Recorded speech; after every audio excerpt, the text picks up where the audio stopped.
검찰 수사심의위원회가 6일 김건희 여사 명품백 수수 사건에 대해 불기소를 김건희 씨 측에서 검찰에 이미 제출한 디올백은 제가 전달한 것이 아닙니다. 이렇게 검찰의 한판 쇼가 끝났습니다. 결말이 뻔히 보이는 B급 쇼였습니다. 그럼 이 쇼의 각본을 쓰고 연출을 한 건 누구였을까요? 상식적인 질문 하나 더 드려볼까요? 후보자의 배우자가 명품백 300만 원 받으면 그거 돌려주실 겁니까? 지금 질문하신 내용도 지금 구체적인 사건과 연결된 내용이고 지금 답변 드릴 수가 없습니다. 한나라의 검찰 수장을 맡겠다는 사람이 이 답변을 못하고 기소해야지 검찰 내 수사권 유지가 되는 거죠. 김건희 여사는 노골적으로 봐주면서 야당과 전 정부를 겨냥한 수사는 확대 일로의 공정성에 대한 최소한의 감각조차 상실한 지금 검찰총장 후보자라든지 서울중앙의 이창수 지검장이라든지 검찰의 신주류가 윤석열 대통령에 대한 과잉 충성을 그러다 보니까 완전히 성을 넘어버린 국면 전환용 수사입니다. 추석, 명절, 밥상에 윤석열, 김건희 대신 다른 이름을 올리기 위한 기획수사. 국가형벌권 자체를 검찰이 희화화하고 국민이 검찰의 법치를 느끼도록 할 수 있나요? 딱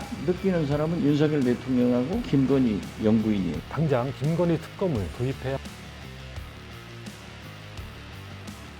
안녕하십니까, 논설의 박용현입니다. 검찰 수사심의위원회가 6일 김건희 여사 명품백 수수 사건에 대해 불기소를 권고했습니다. 수심위에는 검찰과 김 여사 쪽만 참석해 의견을 제시했습니다. 무혐의를 주장하는 일방적인 자리였던 것입니다.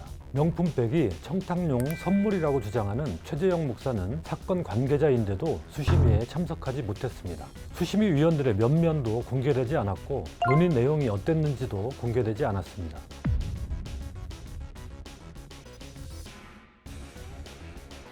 앞서 검찰은 김 여사에게 건넨 명품백이 감사의 표시라는 황당한 논리로 무혐의 결론을 내렸습니다. 대통령 직무와 아무런 관련이 없다는 것입니다. 그러나 김 여사가 대통령 부인이라는 지위가 아니면 최재형 목사가 수백만 원짜리 명품백을 건넸을 리 있겠습니까? 그 자체로 직무 관련성이 있는 것입니다. 대통령은 정치, 경제, 사회 전반에 걸친 포괄적 영향력을 갖기 때문에 직무 관련성이 폭넓게 인정될 수밖에 없습니다. 더구나 최 목사는 김창준 전 미국 연방하원의원의 사후 국립묘지 안장이나 자신이 부사장으로 있던 통일TV의 송출 재개 등 구체적 청탁까지 했습니다. 청탁금지법뿐 아니라 알선수재와 변호사법 위반 등 더 중대한 혐의가 의심되는 정황입니다. 이를 확인하려면 휴대전화 압수수색 등 치밀한 수사가 필요한데도 핸드폰은 무선 조작으로 폭발이 가능하게 조작할 수도 있어요. 검찰은 신용조차 내지 않았습니다. 검찰총장을 패싱하고 검사들 핸드폰까지 반납한 황제 조사로 김 여사의 해명만 들어줬습니다. 그리고 가장 봐주기 쉬운 청탁금지법으로 수사 범위를 축소해 무혐의 결론을 내렸습니다. 제가 조사받을 때 담당 검사는 각각의 사실에 대해서 모두가 청탁에 해당되지 않는다는 취지, 직무 관련성에 해당되지 않는다는 취지로 저한테 설명을 다 해준 겁니다. 이건 조사가 아니라 제가 브리핑을 들은 시간이라고 봐도 과언이 아닙니다. 이번 검찰에서 수사한 것이 너무나 부실 수사를 한 것이 드러났습니다. 예를 들어서 김건희 씨 측에서 검찰에 이미 제출한 디올백은 제가 전달한 것이 아닙니다. 제가 직접 진위 여부를 판단할 수 있는 시리얼 넘버를 가지고 있기 때문에 그것은 저만이 메모를 해놔서 알고 있어요. 나는 그 검증을 하자. 왜 검찰이 나를 안 부르고 자체적으로 대충 마무리하려고 하느냐 해서 변호인을 통해서 요청서까지 냈습니다. 검찰에. 검찰이 아무런 답변도 안 하고 법의 잣대가 굽다 못해 늘어진 고무줄처럼 돼버렸습니다. 여기에 수심이라는 들러리를 세웠습니다.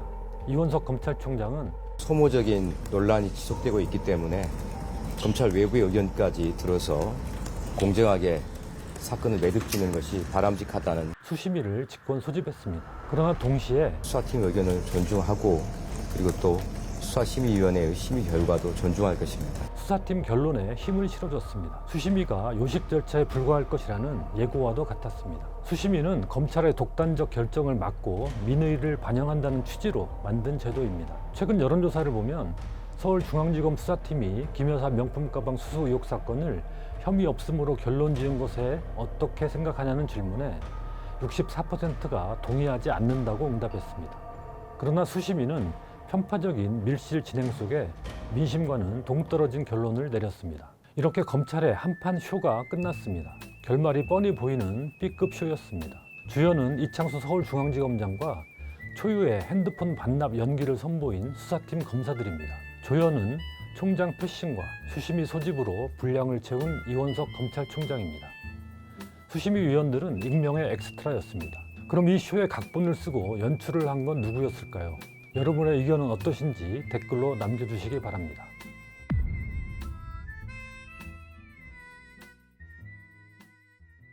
지난 3일 심우정 검찰총장 후보자 인사청문회에서도 이 사건과 관련한 질의가 있었습니다.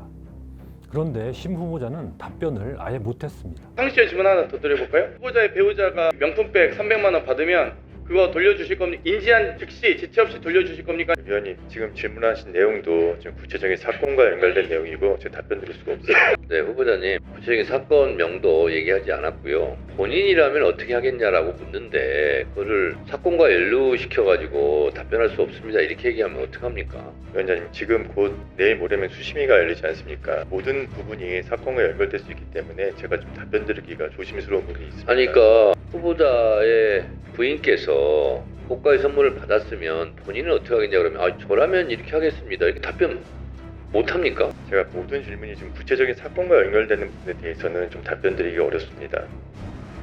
참으로 딱하고 씁쓸한 풍경입니다. 고위공직자 부인이 수백만 원짜리 명품백을 받는 것은 있을 수 없는 일 아닙니까? 그런 사실을 알게 되면 당장 돌려주도록 하겠다고 답변하면 그만입니다. 초등학생도 할 수 있는 답변입니다. 그런데 한나라의 검찰 수장을 맡겠다는 사람이 이 답변을 못합니다. 이러고 어떻게 법 집행을 책임지고 정의와 공정을 실현하겠다고 할 수 있습니까? 창피한 줄 알아야 합니다. 검찰총장은커녕 검사 자격도 없다고 생각합니다. 여러분 생각은 어떠십니까? 김건희 여사 황제 조사에 대해서도 심 후보자는 회피성 답변으로 일관했습니다. 김건희 여사가 원하는 곳에 검찰이 가서 핸드폰 반납하고 신분증 보여주고 수사를 하고 왔어요. 그 옳은 일이에요? 옳지 않은 일이에요? 수사는 재반 규정과 상황에 따라서 이루어지는 것인데 수사팀에서 조사를 할 수 있는 방법을 택해서 대면 조사를 했을 것으로 생각합니다. 그렇게 얘기하면 국민을 위한 검찰총장이라고 하는 말이 무색해지죠. 앞에는 그렇게 말하고 뒤에서는 꼬리를 내리시면 안 되죠. 꼬리를 내리는 것이 아닙니다. 수사 이 세상에 어디에 그렇게 가서 핸드폰까지 반납하고 김건희 여사 변호사가 나와서 여기 폭발장치가 있을 수도 있기 때문에 그렇겠다라고 하는 말 들으면서 검사의 자존심을 갈기갈기 찢어놨는데 그거 바로 잡으세요. 온 세상에 어느 검사한테 얘기하고 틀렸다고 그럴걸요? 그런데 그 말을 못해요. 검찰총장 후보자께서. 말씀을 못 드리는 게 아닙니다. 수사 준칙상 보세요. 조사의 장소는 제3의 장소에도 할 수 있도록 규정이 되어 제3의 있고 장소에 가서 이원석 검찰총장은 법 앞에 예외도 성역도 특혜도 없다고 입에 발린 말이라도 했는데 새 검찰총장은 입이 있어도 말을 못하는 유형의 인물인가 봅니다. 더 이상 검찰에 기대할 게 없다는 것을 확인해준 인사청문회였습니다. 검찰은 김 여사의 도이치모터스 주가 조작 연루 의혹에 대해서도 아무런 처분을 못하고 있습니다. 인사청문회에 참고인으로 나온 한동수 전 대검찰청 감찰부장은 이렇게 촌평했습니다. 후보자 청문을 보면 검찰은 변하지 않을 것이다. 본질은 변하지 않을 거라는 생각을 합니다. 도이치모터스, 제가 읽어본 그 언론의 보도와 그 자기 계좌를 이용하고 20억이 넘는 이익을 받고 매수 주문을 하면 이건 주범입니다. 단순한 방조범이라고 어느 의원이 해석해서 제가 놀라겠는데요. 그 기소해야지 검찰 내 수사권이 유지가 되는 거죠.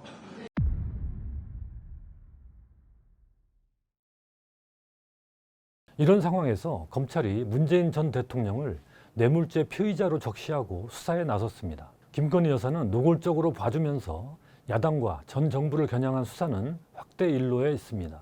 공정성에 대한 최소한의 감각조차 상실한 듯합니다. 현 정권 출범 2년 반이 되도록 검찰이 전 정권 수사에만 매달리는 것부터가 정상적이라고 할 수 없습니다. 전주지검이 수사 중인 이 사건은 현 정권 들어서도 별다른 진척이 없다가 친윤인 이창수 지검장이 부임한 지난해 말부터 속도를 내기 시작했습니다. 그는 지난 5월 서울중앙지검장에 발탁돼 김건희 여사 명품 가방 수수 무혐의 처분을 주도한 인물입니다. 정권의 입맛과 필요에 따라 선택적 수사가 이루어지는 게 아니냐는 의문을 떨치기 어렵습니다. 저는 검찰 내에서 일종의 충성 경쟁이 있는 거 아닌가 싶어요.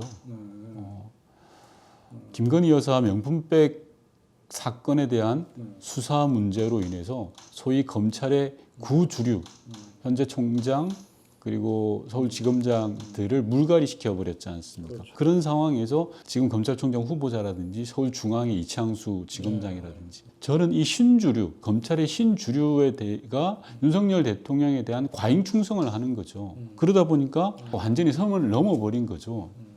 윤석열 대통령은 그런 모습들을 즐기는 거라고 저는 생각을 합니다. 그렇잖아도 검찰은 야당과 전 정권 수사에만 올인한다는 비판을 받아왔습니다. 이재명 더불어민주당 대표에 대해 꼬리에 꼬리를 무는 수사 기소가 이어졌고 부인 김혜경 씨도 10만 원 법인카드 결제로 기소됐습니다.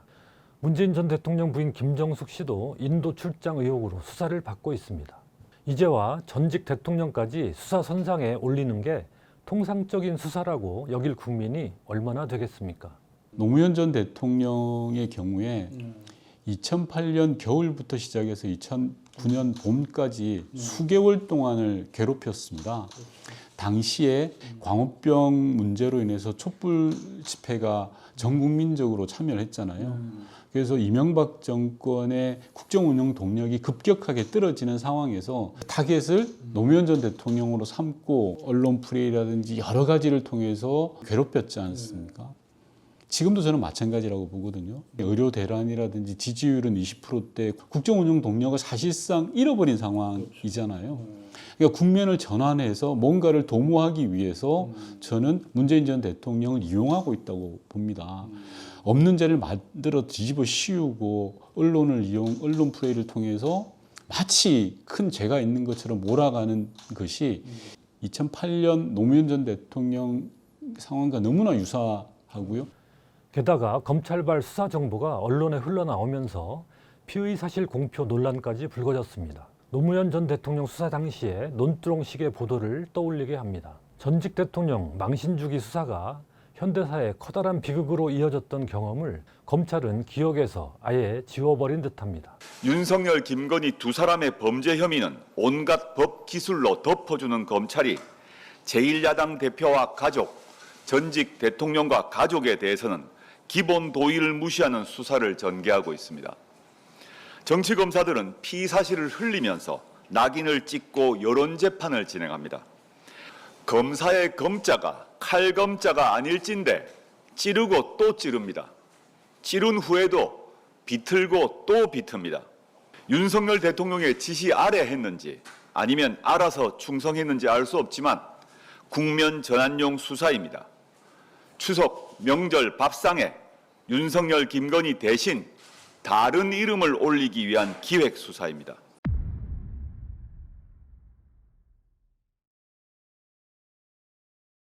그 살아있는 권력 또한 검찰의 엄정한 수사는 꼭 필요하다고 저는 개인적으로 느끼고 있습니다. 검찰이 살아있는 권력을 당당하고 신속하게 수사한다면 다른 수사도 신뢰받을 수 있을 것입니다. 그러나 검찰은 살아있는 권력에 대한 맹종을 선택했고 이제 어떤 수사 기소를 해도 불신받는 지경에 이르렀습니다. 이제 국민들 마음에서 검찰은 지워졌다고 해도 과언이 아닐 것입니다. 국가 형벌권 자체를 검찰이 희화화하고 있습니다. 이는 우리 사회에 엄청난 해악을 끼치는 행위입니다. 법집행기관이 국민의 신뢰를 잃으면 법치 자체가 위기에 처하게 되기 때문입니다. 이런 검찰을 이대로 놔둬야 하겠습니까? 국민이 검찰의 법치를 느끼도록 할 수 있나요? 딱 느끼는 사람은 윤석열 대통령하고 김건희 영부인이에요. 자기들은 무엇을 해도 검찰이 보호를 해준단 말이에요. 검찰총장을 정점으로 하는 전국적 단일 조직이 기소권을 독점하는 우리나라 검찰 제도는 검찰권 오남용의 토양이 되고 있습니다. 서구의 주요 국가들에서는 볼 수 없는 제도입니다. 미국에서는 연방검찰과 주검찰로 나뉘어 서로 견제합니다. 연방검찰이 불기소 처분한 트럼프 전 대통령을 뉴욕주 맨해튼 검찰청이 기소해 유죄를 받아낸 게 그 사례입니다. 독일에서도 국가 전체에 단일한 검찰 조직이 존재한 건 나치 정권과 동독 사회주의 정권 때뿐입니다.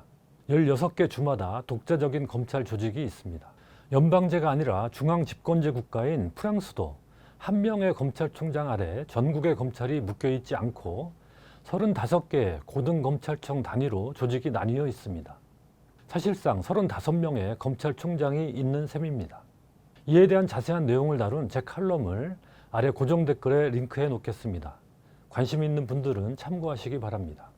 그러나 안타깝게도 아직 우리나라에는 검찰의 기소 독점을 견제할 마땅한 기관이 없습니다. 하지만 특검 제도가 있습니다.